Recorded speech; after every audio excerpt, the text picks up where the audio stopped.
Guernsey, second largest of the Channel Islands, a tranquil haven lying off the French coastline, where a little piece of France meets a little piece of England, in a curious mix of language and custom, a gentle climate and friendly community, full of courtesy and old-world charm, where life carries on quietly and peacefully, as it has done for many hundreds of years.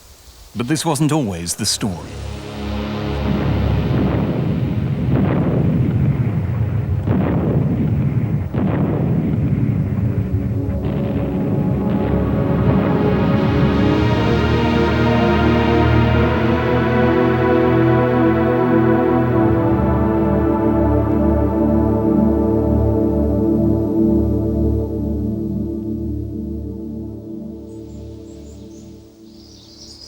In such a peaceful setting, it's easy to forget the Channel Islands was the only British territory in Europe occupied by Germany during World War II. But aspects of those dark days have been preserved behind the whitewashed walls of this typical Channel Island cottage.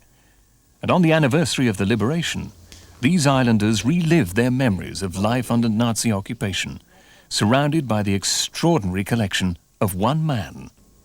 Richard Hume is the owner and curator of Guernsey's German Occupation Museum. Well, I've been collecting things all my life. As a schoolboy, I used to go behind the tractor and plough looking for clay pipes I used to collect as a young boy.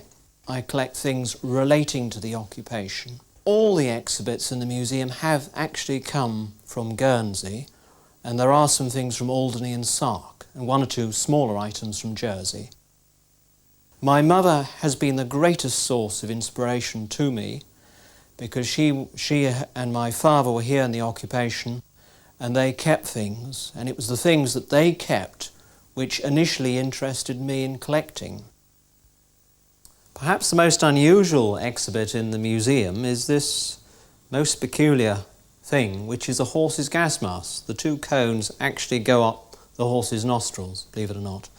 The only occasion when it was done for practice at a local stable, the horse actually bolted, so it can't have been too good. Originally part of the Duchy of Normandy, the Channel Islands came to Britain at the time of William the Conqueror and have remained loyal to the Crown ever since.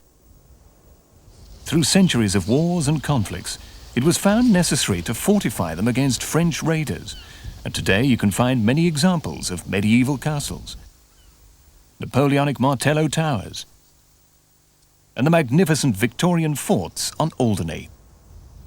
But it's September 1939, and the world is drawn into another world war as Adolf Hitler unleashes the awesome power of Blitzkrieg against Poland. Frank Strubant, a well-known Guernsey sportsman before the war, has written about his wartime experiences. We felt that we had to go or give some help to Poland, which were really being persecuted. So I think that we were very much in favour. We were a little bit reserved about how it would affect us. Quite honestly, the First World War we got away with very well. We thought we would probably get away with the Second World War.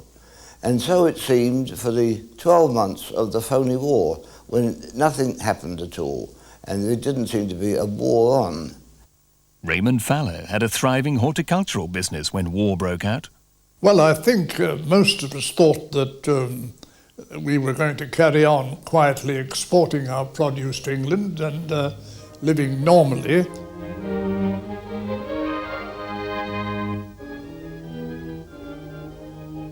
In May 1940, this false sense of security was suddenly shattered when once again Hitler hurled his mighty armour westward, this time against France and the Low Countries, in a terrifyingly swift campaign that crushed all before it and pushed the survivors of the British Expeditionary Force backwards to the sea at Dunkirk. Then it was only a matter of time before the swastika flew over Paris and the victorious forces of the Wehrmacht paraded down the Champs-Élysées.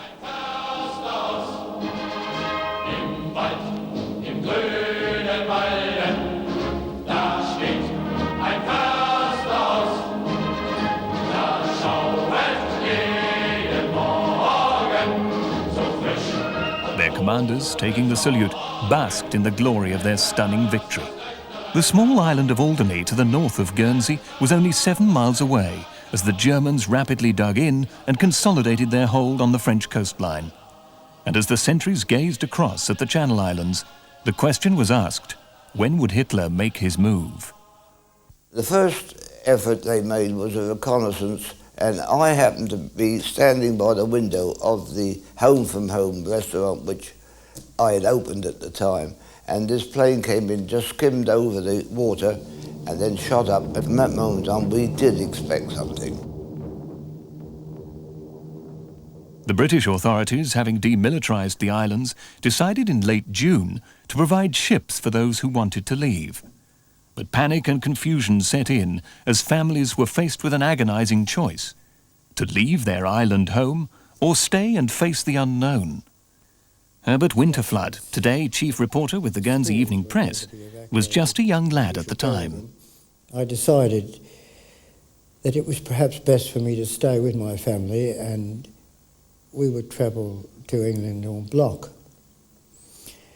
And we were going to do this, but on the Friday in June, when the Germans bombed St. Peter Port Harbour, there was little opportunity after that to leave the island. Molly B.A., author of A Child's War, was another of Guernsey's children who stayed behind. The boats started to come eventually, and the families, some families did go together. The school children went mainly without their parents, and this was causing my mother a lot of worry. Down at the harbour it was, "Don't be yellow, stay." There was big notices and placards up. There was other people saying, "You go." My mother and father was phoning people, "Are you going or are you staying?" Nobody knew what to do. Then on June the 28th, the Germans struck. As bombers from the Luftwaffe swooped low over Guernsey and Jersey, Frank Strubat saw what happened. It became obvious to us that we were going to be occupied when they raided the harbour. And attack they did.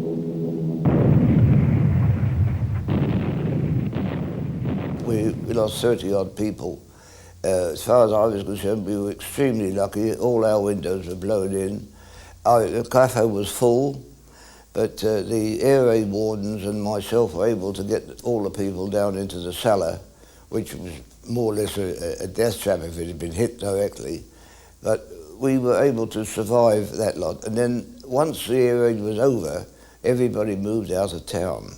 I was in Elizabeth College, right at the top of it, and saw the bombing, and was one of the last people to telephone to the ministry. Am bekanntesten sind die Inseln Jersey und Guernsey. Hier betraten im Sommer 1940 deutsche Truppen zum ersten Mal in diesem Kriege englischen Boden. And by the Sunday, the Germans had landed at the airport, and the next day were in full occupation of the island. Wenn auf englischem Boden deutsche Truppen im Parademarsch an ihrem Kommandeur vorbeimarschieren.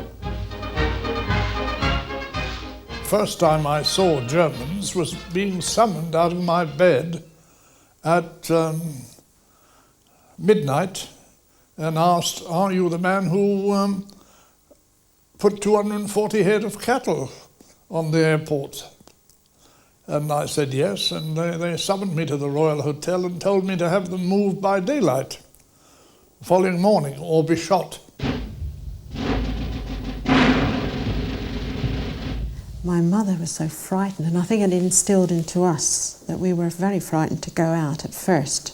Mum didn't go out for 3 months. We as children used to do her shopping. I suppose because before the war we didn't talk about or didn't see pictures of foreign people like we do now, and my mother sort of thought they were going to be squareheads and just didn't know what they were going to be looking like. When the officers' cars drove up, well then we went out and had a look, and there was a limited number of them. It didn't create any great disturbance. We knew it was coming and we just accepted that they were there.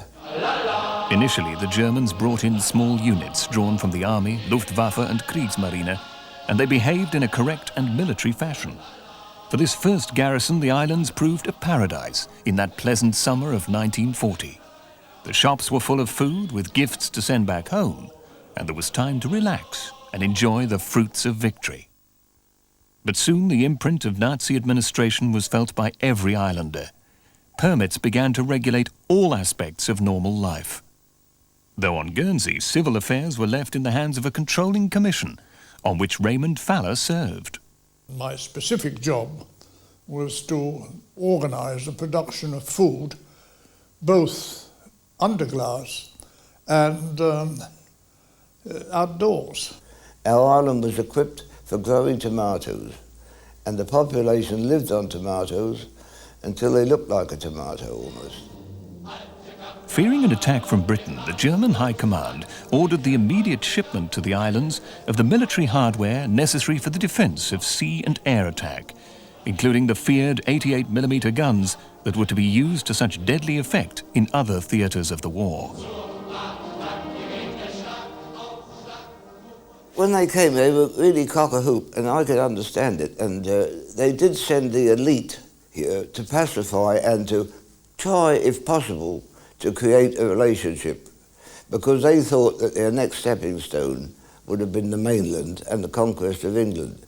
And in fact, some of the earlier troops came, and when they used to look north, which was actually Alderney, the local population, you would tell them that was the Isle of Wight and that was their next step. And to a great degree, they believed it. They also went through a period where the Navy was mostly used to Baltic seas, and they used to come in the harbour and tie up with about a foot of rope, and there was a 30-foot tide, and their craft used to get left hanging on the harbour wall, and it was a great joke. But it didn't become a joke when there were certain punishments for anybody who didn't sort of tell them about it. Alderney had been totally evacuated of its population, so when the Germans arrived and found it abandoned, they had a completely free hand. Military historian Colin Partridge lives on Alderney and has made extensive studies of the German fortifications. The German Air Force played a considerable role in the defence, the permanent defence of the islands. In the first year of the war, there were flying units stationed here in support of the German assaults on Britain. For the first 18 months of the occupation, there was very little in the way of permanent fortification at all. Naturally, the airfield and the harbours were defended by mobile batteries, but it was not until the middle of 1941, with the German attack on Russia, that any serious fortification building was contemplated. At that time, the 319th Infantry Division was brought to the islands with a number of batteries, and in successive months orders were issued in detail for the permanent fortification of the islands.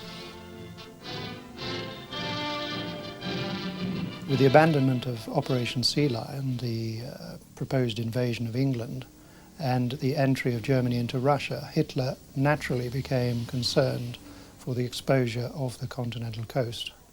And it was at this time that the serious fortification building was contemplated. Der Chef der OT, Reichsminister Speer, bei der Besichtigung einer der Großbaustellen. Er führt das Werk weiter, das Reichsminister Dr. At the time of the outbreak of the Second World War, the organisation TOT was employed in the construction of fortifications along the Atlantic Wall and here in the Channel Islands. There was some 20,000 members of the organisation TOT here. The overseers of this organisation wore this khaki-style uniform, whereas the press-ganged workers and labourers wore their own civilian clothes.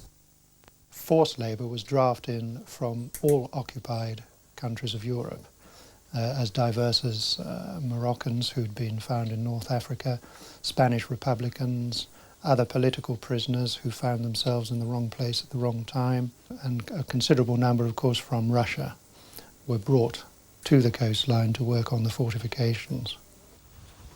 Dr. Trevor Davenport, a mining geologist, has also settled on Alderney, and together with Colin Partridge is similarly involved in the study of the German occupation. And he tells of the conditions faced by the foreign workers on the island. To house these labourers, 4 camps were built by volunteer Frenchmen, and they were completed in 42 in 6 months. It is estimated between 3,000 and 4,000 labourers were imported to Alderney. We're now standing outside the gates of Lager Sylt, which is the only concentration camp built by the Germans on British soil. It housed mostly political prisoners and was the smallest of the camps. But in March 1943, SS Bau Brigade 1 took it over for a period of about 14 months. When they eventually left, the place was actually destroyed by the Germans. Conditions for the slave labourers were extremely harsh. Richard Hume has a special display devoted to those builders of the fortifications. Many of them didn't have footwear, and they had to improvise with makeshift footwear and wooden shoes. Some of them were very badly treated, and we have here an actual authentic whip which was taken off one of the overseers in Guernsey after being seen hitting workers. This small memorial to those who died on Alderney was erected after the war by a local family. Simple plaques commemorate the various nationalities.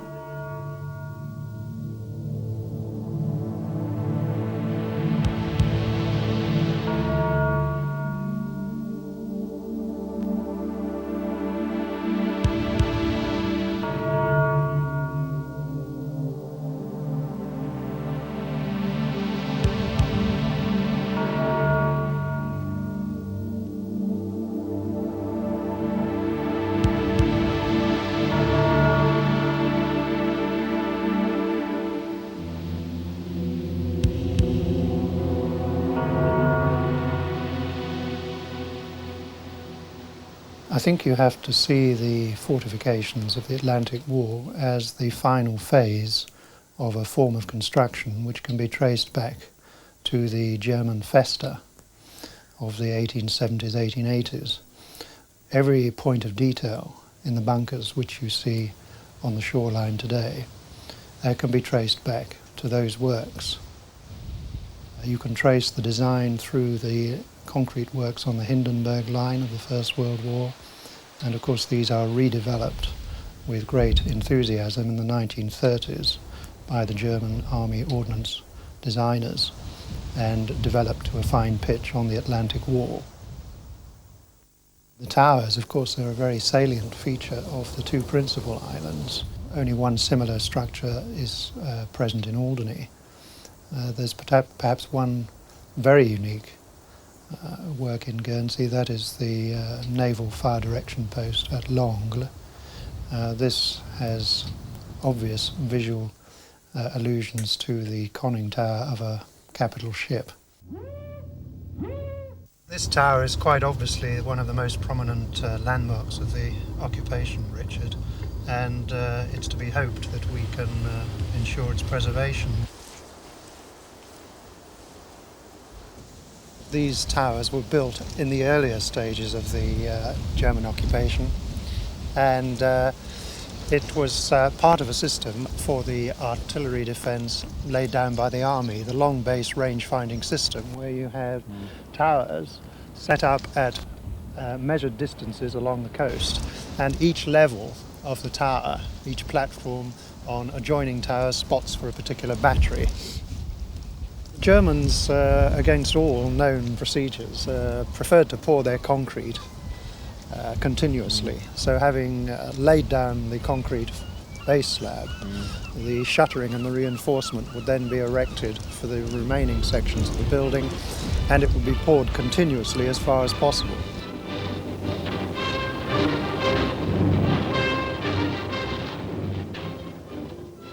Actually, if you look at this tower, you will see quite marked construction joints.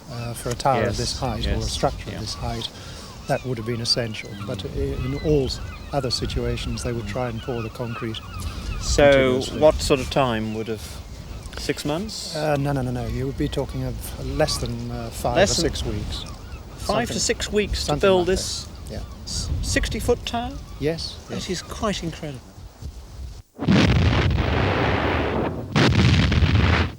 The towers controlled the firing of the heavy coastal batteries. Today, only the emplacements remain. Well, we're in number 3 gun of West Battery, or Annis Battery as it later became called. There were 3 batteries on ordinary medium batteries, and in conjunction with other batteries on the other Channel Islands and France, they were here to protect the passage between Cherbourg and Brest. This is a 15-centimetre battery, and it was a naval gun, and in fact the guns here were identical to the secondary armament on Scharnhorst and Gneisenau. Each of these gun pits has an annular passage where all the ammunition was kept. And behind me here is a typical one of the 3 gun hoists which brought the ammunition up. Each of these gun pits had their own personnel bunker. As well as this, there was a large command bunker further down the cliff which had a long base rangefinder. And as well as that, the whole position here was quite heavily fortified. There were several rings of barbed wire. Outside of this were mined. They had their own anti-aircraft guns here. They had flamethrowers, machine guns, and it was a very strong position. Strategically, the islands were important if you consider them as offshore gun platforms. And in this respect, Guernsey was the most important, being the most westerly. This is one of the 4 gun sites making up Battery Mirrors, the largest coastal artillery battery in the Channel Islands. This was the centre link battery of the 3 heavy batteries protecting the Bay of St. Malo, and hence the importance of Guernsey in the strategic plans of the Germans for these islands. The guns for this battery were 12-inch or 30.5 centimetre calibre, and taken from a Russian dreadnought of First World War vintage, the Alexander III, latterly named Volya, when with the White Russian fleet. The guns were eventually found by the Germans after the invasion of Norway and taken back to Krups for reconditioning. With the general shortage of heavy armament for coastal defence, they were naturally useful for the defence of the Channel Islands. To bring the guns here, of course, was a major undertaking. They had to be brought across France and shipped from St. Malo in wartime conditions to St. Peter Port, thence lifted by a special floating crane which had been brought to the island for the purpose, onto heavy 24-wheel transporters and towed by 4 or 5 half-tracks across the island to this site. A wartime German newsreel shows a similar massive load being moved in the same fashion. 3,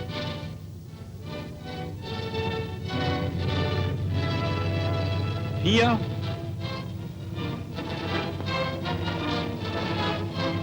5. 5 schwere Zugmaschinen mussten für den Transport dieses stählernen Riesen eingesetzt werden.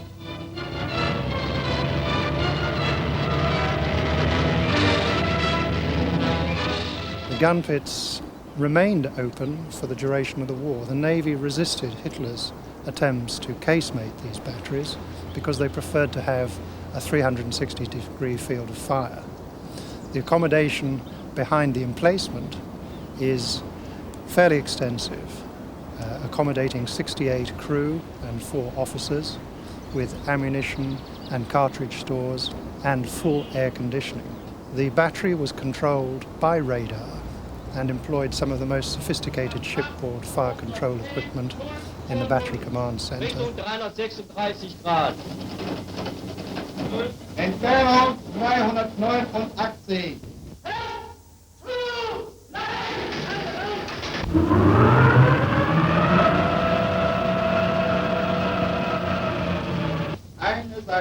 Eine Salve. Salve.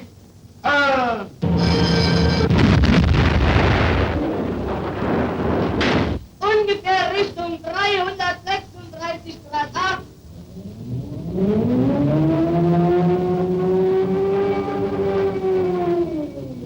Rotes Fahren!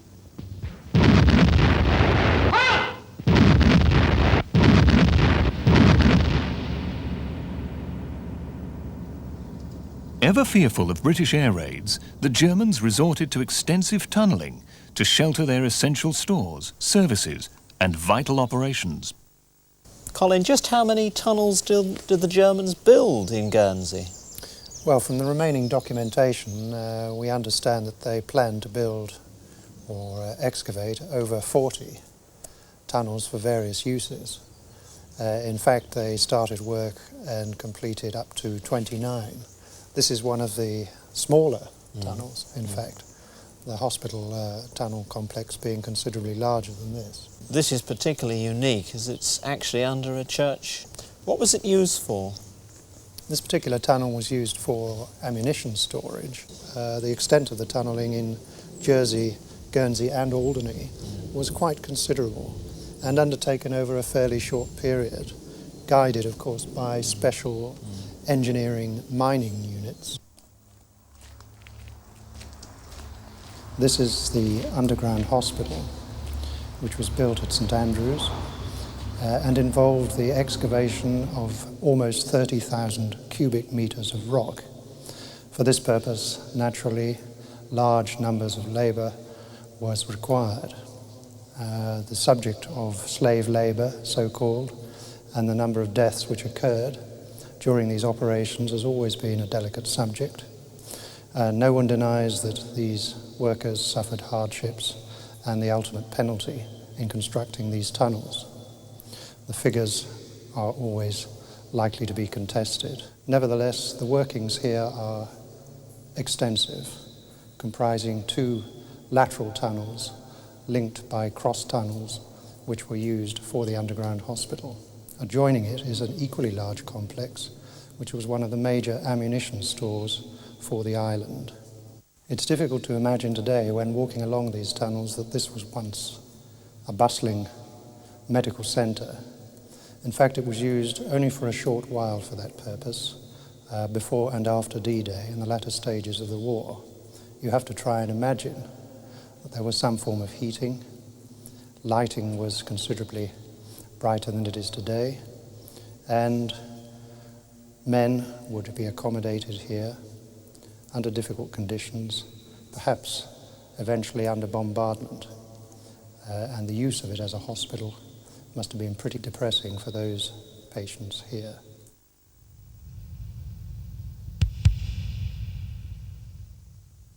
While all this military construction was in progress, life for the many civilians who'd stayed was growing increasingly difficult. As food stocks became exhausted, queues formed for even the most basic of commodities. In the interim, we were living on our fat, and our stores were dwindling. Something had to be done. And the only way out was to request the Germans for permission to trade in France. The Germans kept an iron grip on every aspect of civilian life. Notices forbidding or regulating all forms of activity, printed in both languages, appeared everywhere. Even wireless sets had to be handed in. It had an obvious effect on the morale of the public. Until that time, there had been freedom. I will be quite fair when I say that at no time was there any brutality in the early stages of the occupation. In fact, I'll probably be unpopular for saying it, but it could be described as a benign occupation. The older Germans were, I think, more considerate, and they had families of their own. They quite liked the children too. And we remember particularly these 2 Germans that were living in my aunt's house. They approached my mother one day and they mentioned that they were going off to Russia. And because they were leaving the house, and they said to my mother, look, we found some nice photographs of your family, of the children, and we feel if future Germans may come into the house next week and they might destroy these photographs. Attempts at Germanization were haphazard. Besides compulsory German lessons in school, parishes and features on the map of Guernsey were given German names. The rule of the road was changed to driving on the right, and continental driving signs and German signposts were introduced. But it was a strange thing. There was no real fear because the town seemed to be operating normally. There were civilians walking about doing their daily work, and the Germans seemed to be mingling with them. They were armed, but there seemed no particular fear at that stage. Frank Strubant ran a restaurant, then called the Home from Home, in St. Peterport. I refused to serve Germans at the start, and for about 3 weeks I got away with it. And one day a German officer came in and he said that he wanted me to feed his people. And I said, no, it's not possible. I said, I haven't got the food. And I said, you've got your own rations, so why should I provide you with food? He said, well, you either let them in or we shut you down. So I didn't have much choice, so I let them in. And that was where I was able to provide them with what I called, it was condemned ham, but it was called in German stinking Schinken. And stinking Schinken became a subject of the menu. And lo and behold, I would take out a plate, my staff wouldn't go near it. They said, no, this is your funeral. So I dealt with it myself, and lo and behold, they come back for more. I fully expected to find some corpses on my hand, but it seemed to agree with their digestion. Entertainment was often limited only to military bands and the odd play. But local cinemas also remained open. Once we got into the cinema at night, we had to sit one side and the Germans sat on the other. We were divided by a metal pole right down the middle. There was no smoking allowed, and I can remember the German field police patrolling up and down the aisles, looking up at the light from the projection room to see if they could see just a trace of cigarette smoke. And if they did, they'd pounce on that person and get them out. Always there was a propaganda film. There'd always be a news film, and it was always to the benefit. It was always the Germans that were winning.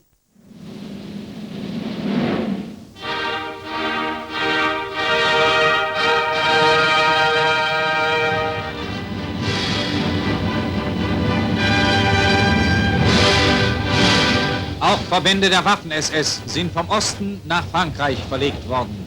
Am 29. Juli zog die Leibstandarte der SS Adolf Hitler in einem vielstündigen Marsch durch Paris auf den Champs-Élysées.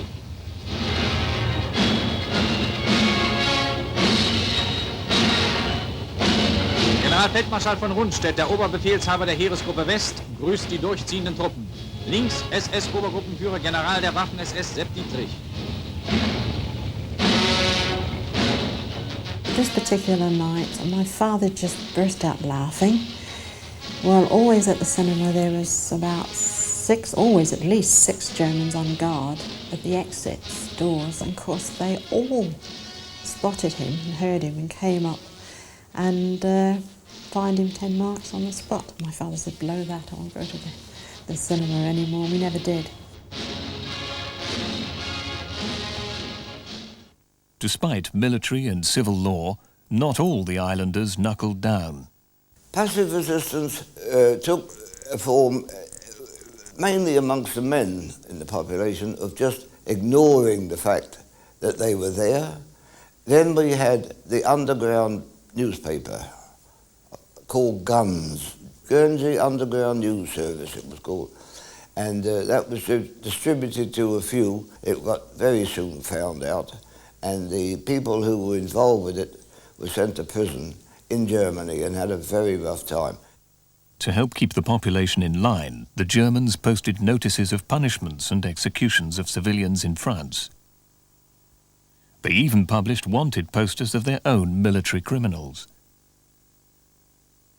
But perhaps the occupation's blackest day came with Hitler's order for the deportation of islanders to Germany, in reprisal for neutral Persia handing over German technicians to England. It came as a terrible shock to us to realise that I think it was 1,200 people was the number that was stated to be required, were to be taken out to absolutely unknown destination for what? Certainly there was over 1,000 people taken from Guernsey and Jersey, and sent to an internment camp. Let's get this quite straight, it wasn't concentration camp, it was internment camps.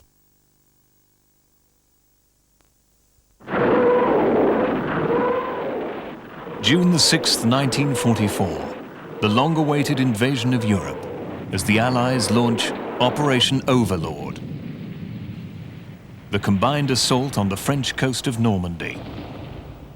The British and Canadians taking the beachheads codenamed Juno, Gold and Sword. The Americans fighting ashore at Omaha and Utah, heralding the beginning of the end for Hitler's Third Reich. And naturally, the islanders thought they would soon be freed. But it was wounded Germans from the intense fighting in Normandy who soon began arriving in the islands for treatment at the underground hospitals. Now the islands reverberated to the sounds of action station alarm bells, as gun crews and flak batteries were constantly brought to readiness, as the German command waited for the onslaught. But it never came. And as the Allies fought their way across Normandy towards the distant Rhine, siege conditions began to set in as the islands were bypassed. Instead of freedom, a long, grim winter loomed on the horizon. Our imports from France stopped. We had to live on our own fat, whatever we had in stock in the island, or we could produce. The Germans were very much in the same boat.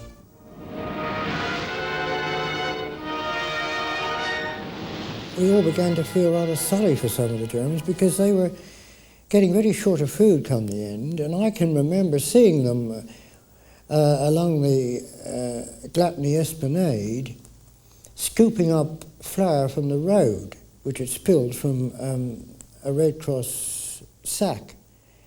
So it was obvious that they were feeling the pinch because their communications with France had ceased. We saw these Germans and Nazis too just change completely. We were the hungry ones, but the Germans then, by that time there was no cats left on the island. I mean, they'd eaten all the cats.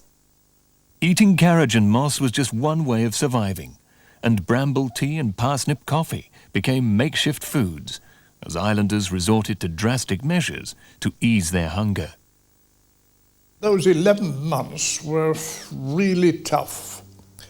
In fact, we were reduced to pretty nice starvation until such time as the Red Cross intervened.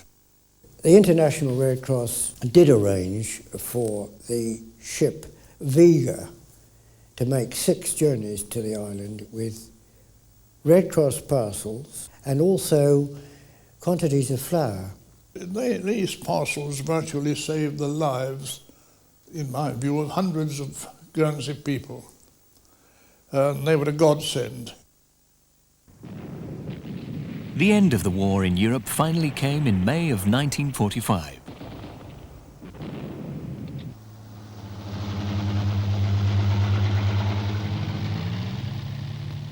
As the victorious Allies accepted the German surrender on the mainland, the Channel Islanders eagerly awaited their turn for liberation.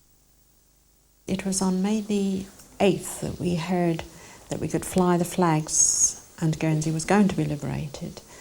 So May the 8th, the Germans were still free, walking about, not very happy, mind you, but I can always remember this radio came out in the Canishes on the windowsill, and there was a party of us, my family and friends, listening to Winston Churchill saying our dear Channel Islands going to be free. And that was when we really thought, well, this is it.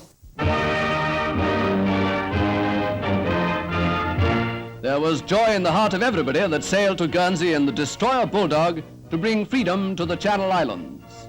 Off the coast, the destroyer anchored near to a rusty German minesweeper, from which came a representative of the enemy command. He was Lieutenant Zimmermann, a young man with all the most odious Nazi characteristics. He said he was not empowered to surrender, but only to discuss terms. When it was made clear that there would be no discussion, he returned to his ship for further orders. He had the audacity to hint that unless our destroyers withdrew until midnight, it might be the worse for them. The next German visitor to Bulldog was more sensible. With full power to sign unconditional surrender, came Major General Heine. He was received by Brigadier Snow, and in a few minutes the Germans signed 8 copies of the document, some for Russia, some for America. After very nearly 5 years of German occupation, the Channel Islands were free.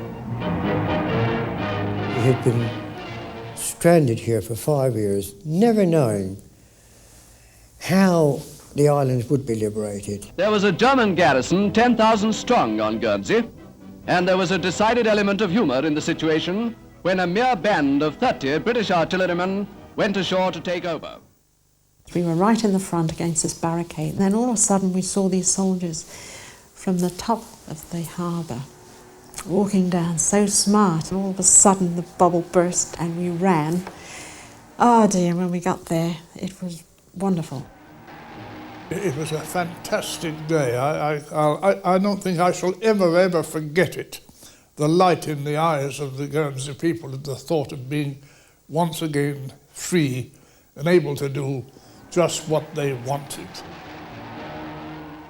It was strange, but there wasn't a German in sight. They had evidently been ordered into their barracks, and there they stayed to avoid any nasty incident. At the old fortified Cornet Castle, the German guard was relieved of its duties. The ceremony was conducted according to military etiquette, which many people believe is a courtesy such an enemy as the German does not deserve.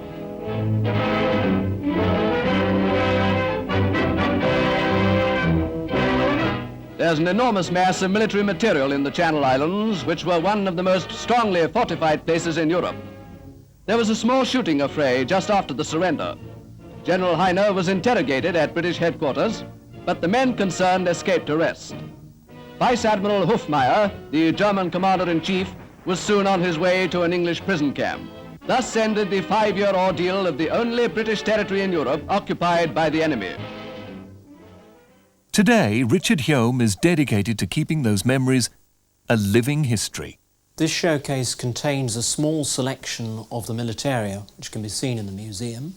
Included is some interesting tunics, and one is a black panzer tunic. They had 17 large French tanks in the island, and this tunic was left in a house, and I was told from the person that the owner had actually committed suicide. Rather sad story, but each exhibit does have a story. This Field Gendarmerie gorget, which is a luminous, is worn by the field police of the day. The big plaque is from the memorial chapel, and the smaller shields also. Beautifully carved, we think by the same artist. There's also some beautiful carved bowls and daggers and dishes. The Navy was very prominent, largely because of the shipping in the Channel Islands, and they also manned the large, heavy coastal artillery batteries on the islands. And here's a naval petty officer's tunic and side cap, which was left in a local house. We also had Russian volunteers, mostly Georgians, and this tunic with the fur coat belonged to a German Georgian officer by the name of Hans Noroska. After liberation, the tunic and his papers were left. There's also a wide range of German helmets. Although they look all the same, there is German Luftwaffe with its prominent outstretched wing eagle. There's German marine artillery. There is also camouflaged helmets, medical, and of special interest to me is this particular helmet, which is the helmet of General von Schmettau, who was the German Commander-in-Chief in the Channel Islands from 1942 till January 1945. We also have in the museum a very interesting dagger, which is believed to be General von Schmettau's, and he left this dagger in the home of the Blucher family in Guernsey at Haviland Hall. And the late Count Blucher said that this dagger was to be given back to von Schmettau should he return to Guernsey. And in 1964 he did return, but no mention was made of the dagger to him.